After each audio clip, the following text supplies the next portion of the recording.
Ma usun, et paljud on kuulnud lugusid viikingite kohta. Täna hakkame proovima viikingiaegseid relvi. Enne, kui te siin proovite kirveviset ja vibuga lasta, pange omale ka midagi peale. Ohutus kõigepealt. Talt, okei. Oota. See rõngas särk, see on jumala raske tegelikult minu jaoks.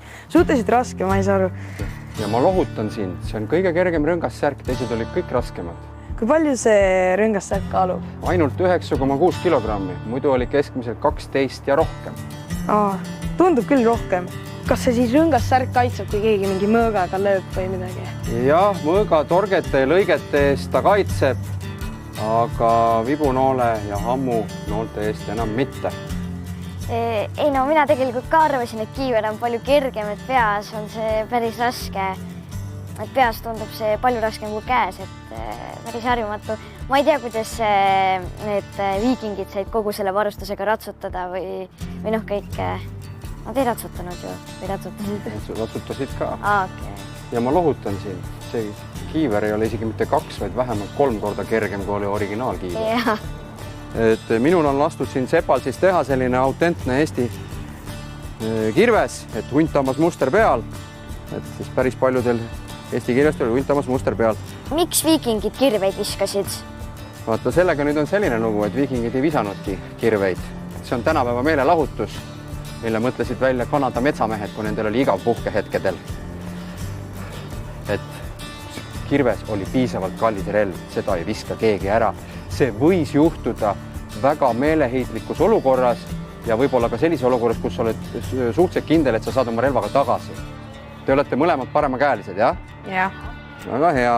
Näed, minul on väga paremas käes. Te võtate siit ilusasti varre otsast kinni ja panete pöidla siia peale. Ja kui te nüüd viskate, siis on vasak jalg ees. Tagant kätt. Ja kirves nüüd peaks umbes selle distantsi pealt tegema ühe täispöörde. Ma näitan aegluubis. Saab seda, et te kontrollite nende 3 punktiga. Õlaliiges, küünar ja ranne. Randmega kontrollitegi kõige rohkem seda pööret. Hästi rahulikult ja mis on põhiline, jõuga ei viska. Et siin tuleb kasutada ikkagi mõistust ja tunnet. Tehnika on see, mis siin loeb. Tehnika. See kiivriga on natuke raske. No vot, midagi ei ole teha. Ega sõdalase elu ei olnud ka kerge. Nii. Viska, ära tõuka. Ei no, kõrvalt vaadates tundus see väga lihtne, aga ise proovida on ikka päris keeruline.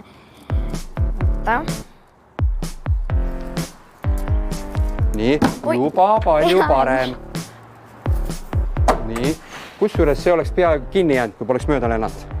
Ta möödus pakust ilusasti õige nurga all ja otse. No nii, väga hea. See oli väga lähedal, eks ju. No, läks kõik nii nagu peab, aga natuke alla. Pihta läks vähemalt. Jaa. Kui nad siis kirved ei loopinud, mida nad siis sõjas üldse kasutasid?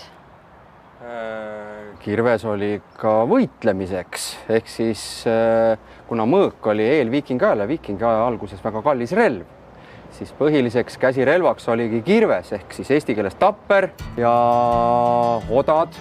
Viskeodasid visati, aga lahinguodad olid suuremad. Neid kasutasid siis jalamehed siis kaugemalt torkamiseks ja lõikamiseks, et mis see oda on? Oda ongi nagu pika varre otsas pistoda. Ja üks relv on veel, näed, see on selline ilus sõjanui, eestlastel on sellel oma nimi, kärp. Ja see siis oli selline selles mõttes väga hea relv, et ta ei olnud üldsegi nii kallis kui kirves ja mõõk. Aga ta oli kergem kui kirves ja mõõk. See tähendab seda, et ta oli kiirem ja sellega tegi palju purustusi. Ja vaadake, lapsed, see nüüd on ajalooline vibu, 2-meetrine, et see on nüüd päris tugev. Kui sa tahad, sa võid korrasta tõmmata, aga tühjalt lasta ei tohi. Sa võid korra proovida pingutada seda. Päris raske on, jah? Vaat nii. Ja selle jaoks ma võtsingi teile, et te ikkagi lasta saaksite väiksema ja kergema tõmbejõuga vibu, et seda te jaksate ilusti tõmmata. Te olete paremakäelised, sõrme otsad on teil nagu konksud. Vibu käe õlg, ärge seda palun üles tõske, hoidke seda all, sest käsi läheb teil muidu nöörile lähemale, nöör lööb siia. Kuna sellel vibul siin sihikut ei ole, siis te peate isegi vaistuga laskma nüüd. Mitu sõrme oli?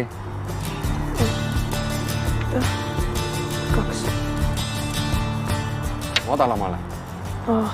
Liiga kõrgele läks. Nüüd on palju parem asend sul ja me näeme, et ka kõrgus on paremini paigas. Nägid? Tubli!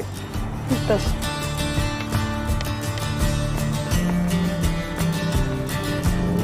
Mine pool sammu tagasi ja aitab pool sammu, et natukene. Ma vaatasin, see oli hästi lähedal lauaservale muidugi.